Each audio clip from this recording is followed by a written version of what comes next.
নমস্কার বন্ধুরা, আমি রুমা হাসি খুশি চ্যানেলে আজ হাজির হলাম আপনাদের কাছে তাল ফুলুরির রেসিপি নিয়ে। এই জন্মাষ্টমীর সময় তাল ফুলুরি আমাদের গ্রাম বাংলার প্রত্যেক বাড়িতে বাড়িতে হয়। আর গতকাল আপনারা দেখেছেন পাকা তাল থেকে আমি কিভাবে তালের কাই বার করেছি। আর সেই টাটকা তালের কাই থেকে আজকে আমি তাল ফুলুরি তৈরি করব।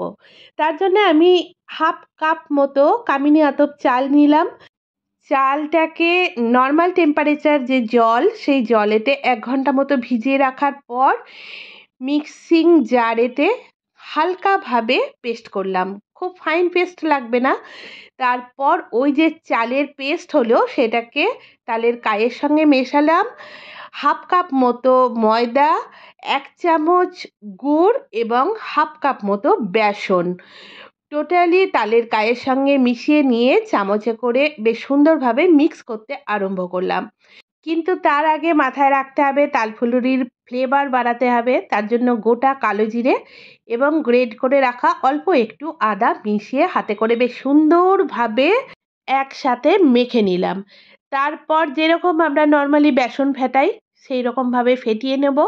যতক্ষণ না একটা হালকা স্মুথ ব্যাটার তৈরি হচ্ছে ততক্ষণ ফেটাতে হবে।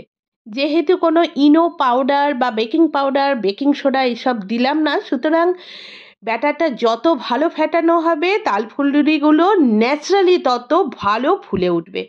শুধু অল্প একটুখানি লবণ অ্যাড করলাম। এরপর গ্যাস জ্বেলে নিয়ে গ্যাসে ফ্রাইং প্যান দিয়ে ওপর থেকে সানফ্লাওয়ার অয়েল আমি গরম করতে দিয়ে দিলাম। আর তেলটা গরম হয়ে যেতেই হাতে করে ব্যাটারটা নিয়ে ফুলুরির আকারে গরম তেলের মধ্যে ছাড়তে লাগলাম।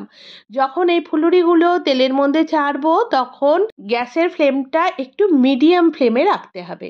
কিন্তু এরপর যখন আমি ভাজবো তখন কিন্তু হাই ফ্লেমেই ভাজবো। হাই ফ্লেমে ভাজার একটা সুবিধে কি বলো তো? খুব তাড়াতাড়ি ভাজা হয়, ভাজতে বেশি তেল লাগে না এবং পারফেকশন একদম 100% আসে। দেখো তাল ফুলুরিগুলো কত সুন্দর হয়েছে। আমি 2 টাইপস ফুলুরি করেছি, একটা বেশ গোল গোল আর একটা একটু চ্যাপ্টা ধরনের। এই দেখো এটা হচ্ছে গোল গোল ফোলা ফোলা আর একটু ডিপ ফ্রাই, আর এটা হচ্ছে একটু চ্যাপ্টা ধরনের। আমার দুটোই পছন্দ। আর অবশ্যই আমি এখন একটা ট্রাই করব। দারুণ সুন্দর খেতে হয়েছে। পরের ভিডিওয় তালের আবার একটা নতুন খাবার নিয়ে হাজির হচ্ছি। ততক্ষণ টাটা।